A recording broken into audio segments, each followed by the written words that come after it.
Screw the filter on hand tight, and then again with the tool and a torque wrench, torque it up.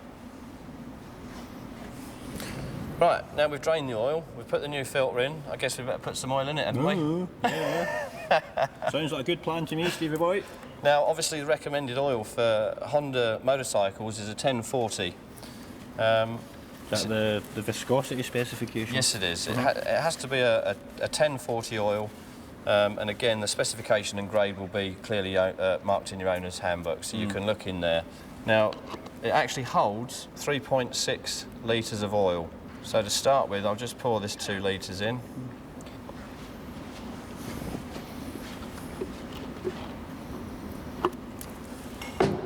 Slightly short of what was recommended. It said 3.6. We're up to the mark. What we need to do now is just to run it up for a second or two, just obviously fill the filter up and to get the oil to go around the engine, and then we can recheck the level and adjust it accordingly. Again, it's got a sight glass there, and there's a minimum and a maximum line there, and at the moment we're in between the two. We're just going to run it up and circulate the oil, and then we'll top it up and adjust it accordingly. Once we've run the bike for about 30 seconds or so, you just need to let the engine oil settle again, so you just need to leave it for about a minute. Is overfilling the engine with oil a problem? I've seen me do that sometimes, but most certainly, but it would depend by how much you overfill it by.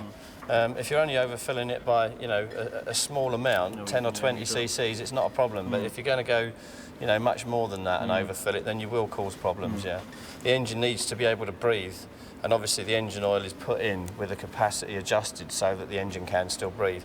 If you overfill it, then the engine isn't and can't breathe, and what it will do is it will push out the oil seals and pump the oil out of any other orifice. So horrible. Absolutely. Get it right. So that's the oil change. I mean, ideally every day before you ride a bike, you've got to have a quick check of the oil, wouldn't you? You should be checking your oil every day. It's one of your pre-ride checks that you should be checking, and it's quite simply, obviously when the engine's cold and it's been standing for a minute or so, it's no good doing it when the engine's just been running, because most of the oil's still going to be within the engine, so you need to let it drain down.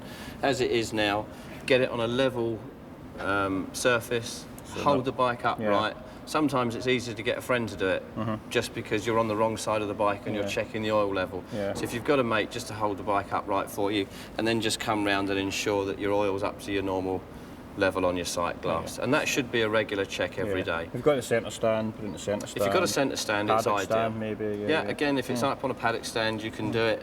But with it being on a paddock stand, you do have to slightly compensate for the level of oil, because you've got the bike not on a level playing ground, which is why it's very slightly low now, because when I take it off the paddock stand, that's going to come round to the right level. Professional tip there, Steve, I like that.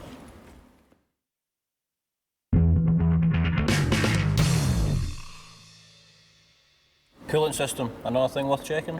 Absolutely, we checked everything else, why not check the cooling system? There's a couple of things to look out for. I mean, obviously the condition of your radiator. Quite often as not, they can get clogged up at the front, particularly again it's forward facing.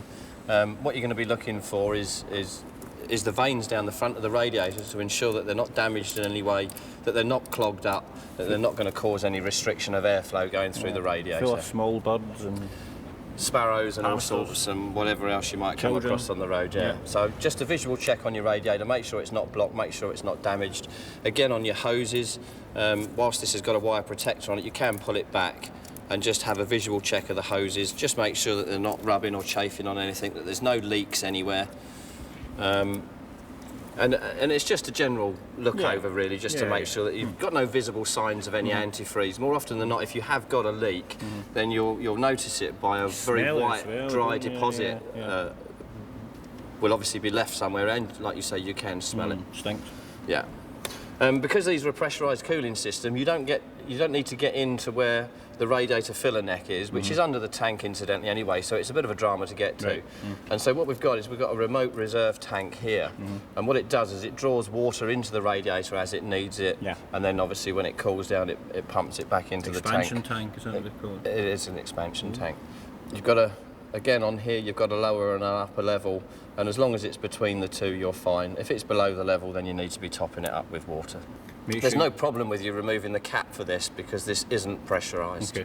It's only pressurised at that end. So you can lift the cap when the engine's hot and you can top it up with water without a problem.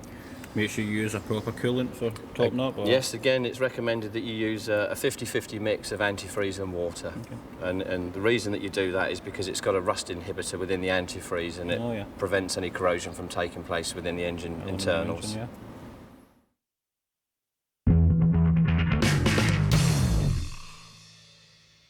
Air filter.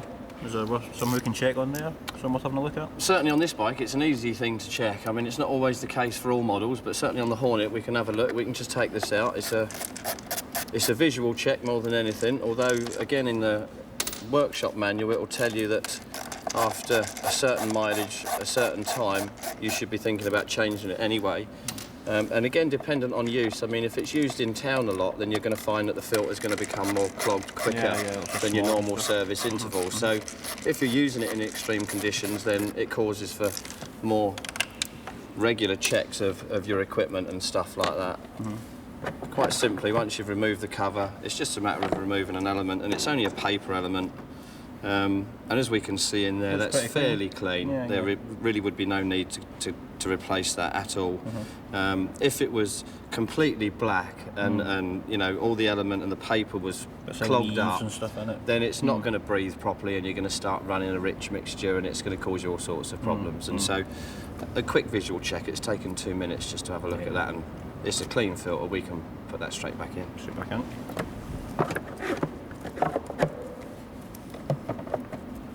As you say, the position varies on most sports bikes. The air filter's underneath the fuel tank, isn't it? And the air box up there. It therefore makes it a bit difficult to check it.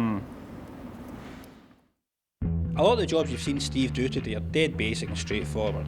They're worth having a go at, seriously. Even if you're a complete novice with the spanners, have a go. Get the manual, read your owner's manual, get the Haynes manual. Start with the easy jobs first. Check your oil, simple. Lube and adjust your chain, dead easy. You know, and once you get in there and start working at it, you're going to enjoy it more and more. Build up your tools, build up your skills. And before you know where you are, you're like a Honda race mechanic. And you've got some of them coming up in a bit as well.